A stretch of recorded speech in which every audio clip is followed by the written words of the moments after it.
بسم اللہ الرحمن الرحیم۔ اللہ کے نام سے شروع جو بڑا مہربان اور نہایت رحم فرمانے والا ہے۔ ہسٹریکل اسلام چینل کے محترم عزیز دوستو، السلام علیکم۔ پیارے دوستو، آج کی اس ویڈیو میں ہم آپ کو ایک ہندو لڑکی کا اسلام قبول کرنے کا مکمل واقعہ بیان فرمائیں گے۔ اس لڑکی نے ایسا کیا کیا کہ اس نے مجبور ہو کر اسلام قبول کر لیا، اور اس کے ساتھ ایسا کیا واقعہ پیش آیا۔ اس واقعے کو مکمل طور پر سمجھنے کے لیے اس ویڈیو کو اینڈ تک ضرور دیکھیے۔ محترم ناظرین، ایک واقعہ مجھ سے ایک نو مسلم نے اس وقت بیان کیا جب میں موزہ گڑھی پختہ ضلع مظفر نگر میں مدرسۃ الارشاد علوم کا مدارس اول تھا۔ اس موضوع کے رئیس سرکار کی طرف سے مجسٹریٹ بھی تھی۔ ان کے یہاں دیہات کے مقدمات آیا کرتے تھے۔ یہ نو مسلم بھی ایک مقدمے کے سلسلے میں وہاں آیا تھا، کیونکہ خان صاحب کی عدالت میں اس نے مقدمہ دائر کیا تھا۔ میرے پاس سفارش کے لیے آیا کہ خان صاحب سے سفارش کر دو۔ اس کو کسی نے کہہ دیا تھا کہ خان صاحب میری بات کو رد نہیں کرتے۔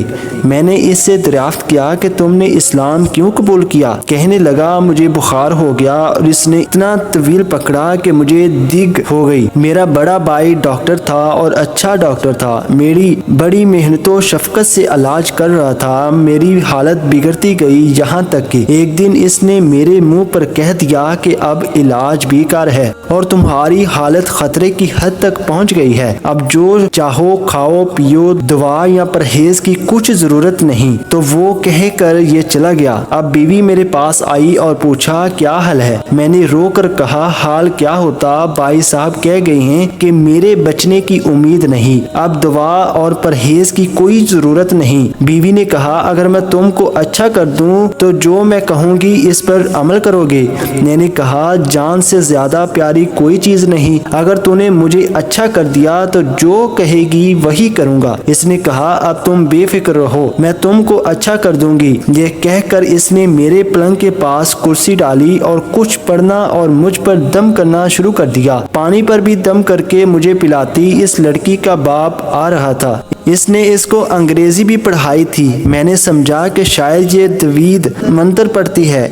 ایک ہفتے کے بعد میں اس قابل ہو گیا کہ اپنے گھر بے تکلف چلنے پھرنے لگا، حالانکہ اب تک میں کروٹ بھی خود نہیں لے سکتا تھا۔ دوسرے ہفتے میں گھر سے باہر بھی آنے لگا، تیسرے ہفتے دکان پر بھی جانے لگا، چوتھے ہفتے میں بالکل تندرست ہو گیا، رنگ روپ بھی تندرستوں جیسا ہو گیا، کھانا پینا بھی حسب معمول ہو گیا۔ جب ایک مہینہ گزر گیا، بیوی نے کہا اپنا وعدہ یاد ہے؟ میں نے کہا ہاں یاد ہے، اب تو جو کہے گی ویسا ہی کروں گا۔ بیوی نے کہا میں مسلمان ہوں، تم بھی مسلمان ہو جاؤ۔ میں نے کہا تم مسلمان کیسے ہو گئی؟ تیرا باپ تو بڑا پکا آریہ ہے اور مسلمانوں کا دشمن ہے۔ کہنے لگی ہمارے پڑوس میں ایک ملا جی تھے، مسلمانوں کی مسجد کے امام تھے اور بچوں کو بھی قرآن اور دینی کتابیں پڑھاتے تھے، گھر میں ملانی لڑکیوں کو پڑھاتی تھی۔ پڑوس کی وجہ سے میں اکثر ان کے یہاں جاتی تھی اور مذہبی بحث کرتی تھی۔ ایک دن ملانی نے کہا بیٹی تم نے وید تو پڑھا ہے؟ میں نے کہا ہاں خوب پڑھا ہے۔ ملانی نے کہا اب میری رائے یہ ہے کہ تم مجھ سے قرآن پاک کا ترجمہ بھی پڑھ لو، جب قرآن پاک پورا کر لو گی تو پھر بحث نہ کرنا۔ میں نے ترجمہ قرآن پاک شروع کر دیا۔ ملانی پہلے مجھے وضو کرواتی، پھر ترجمہ پڑھاتی۔ ایک پارے کا ترجمہ پڑھ کر میں نے کہا یوں مزہ نہیں آتا، مجھے قرآن پاک بھی پڑھاؤ اور ترجمہ بھی۔ ملانی نے کہا بہت اچھا، اردو پڑھنے والے کو قرآن پڑھنا مشکل نہیں۔ اب میں نے قرآن شریف پڑھنا شروع کیا اور سال بھر میں ختم کر لیا۔ جب قرآن پاک پورا ہو گیا تو ملانی نے پوچھا ہاں بیٹی اب کہو اسلام پر تم کو کیا اعتراض ہے؟ مجھے رونا آ گیا۔ میں نے کہا ملانی جی سچی بات تو یہ ہے کہ قرآن کے برابر کیا اس کے پاسنگ بھی کوئی کتاب نہیں؟ وید کی اس کے سامنے کوئی حقیقت نہیں، اب تم مجھے مسلمان کر لو۔ مولانی نے مجھے غسل کرایا، پاک کپڑے دیے اور نماز پڑھائی اور کہا بیٹی ابھی اسلام کو ظاہر نہ کرنا، تیرا باپ بڑا ظالم ہے، ہمیں پریشان کر دے گا، ابھی اپنے اسلام کو مخفی رکھو، موقع پر ظاہر کرنا جب خطرہ نہ رہے اور میرے گھر آ کر نمازیں پڑھتی رہو۔ چنانچہ سال بھر تک میں اسی طرح مخفی مسلمان رہی۔ جب تک تم سے شادی ہوئی تو میں نے ملانی سے کہا میرا قرآن میرے ڈولی میں رکھ دینا۔ ملانی نے میری ماں سے کہا کہ اس لڑکی کا ہمارے یہاں آنا جانا تھا، ہم اس کو اپنی اولاد کی طرح سمجھتے ہیں، میں چاہتی ہوں رخصتی کے وقت 2-4 جوڑے بھی اس کو دے دوں۔ میری ماں نے کہا یہ آپ کی محبت ہے، مجھے اس سے انکار نہیں۔ چنانچہ ملانی نے رخصتی کے وقت 2-4 جوڑے میرے واسطے بنائے اور ان کے بیچ میں قرآن شریف رکھ کر ڈولی میں رکھ دیا۔ یہ کہہ کر اس نے اپنا باکس کھولا اور قرآن مجھے دکھلایا اور کہا میں نے اس قرآن کی سورہ علم نشرہ پڑھ کر تم کو جھاڑا ہے، اسی کو پانی پر دم کر کے پلایا ہے۔ میں نے کہا اگر میں قرآن پاک سے اچھا ہوا ہوں تو مجھے اسلام لانے میں کوئی عذر نہیں۔ بیوی نے مجھے غسل کرایا، پاک کپڑے پہنائے اور کلمہ طیبہ لا الہ الا اللہ محمد رسول اللہ پڑھا کر مجھے مسلمان کیا اور نماز بھی سکھلائی۔ میں نے کہا ابھی اس بات کو مخفی رکھو، موقع پر اعلان کریں گے۔ اس وقت تک میں اپنے باپ کی دکان پر کام کرتا تھا اور وہ مجھے معقول تنخواہ دیتا تھا۔ میں نے روپیات جمع کر کے اپنی دکان علیحدہ کھول لی۔ باپ نے بھی اس میں میری امداد کی۔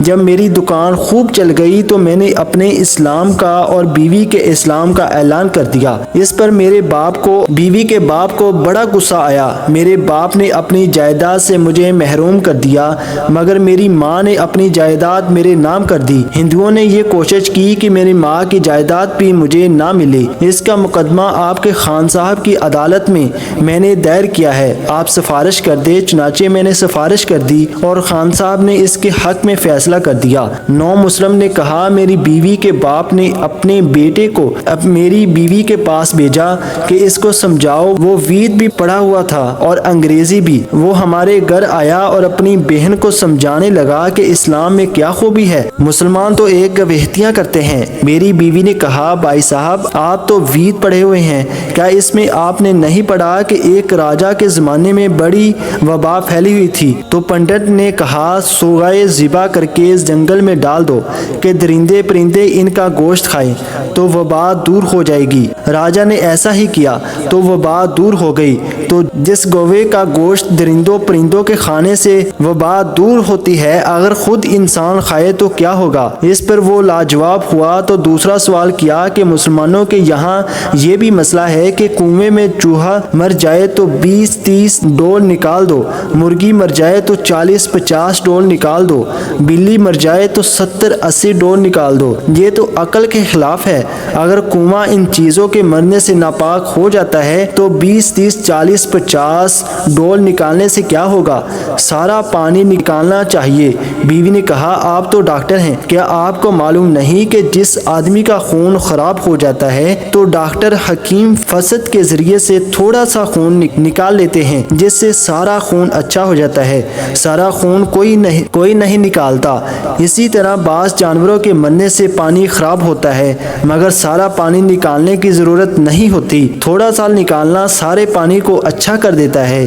اس پر بھی وہ لاجواب ہوا تو میری بیوی نے کہا آپ نے وید میں پڑھا ہوگا کہ جنت کے دروازے میں ایک کلمہ لکھا ہوا ہے، جب تک آدمی وہ کلمہ نہ پڑھے جنت میں نہیں جا سکتا۔ پنڈت ہر ایک کو نہیں بتلاتے کہ وہ کلمہ کیا ہے، مگر میرے استاد نے مجھے بتلایا ہے کہ وہ کلمہ وہی ہے جس کو ان کہنی کہا جاتا ہے۔ جب کسی ہندو کی جان کئی دن تک نہیں نکلتی تو اس سے کہا جاتا ہے ان کہنی کہہ دو، وہ لا الہ الا اللہ محمد رسول اللہ کہتا ہے تو جان آسانی سے نکل جاتی ہے۔ اس پر میری بیوی کا بھائی خاموش ہو کر چلا گیا اور باپ سے کہہ دیا کہ اس کے ہندو بننے کی کوئی امید نہیں، وہ خوب سمجھ بوجھ کر مسلمان ہوئی ہے۔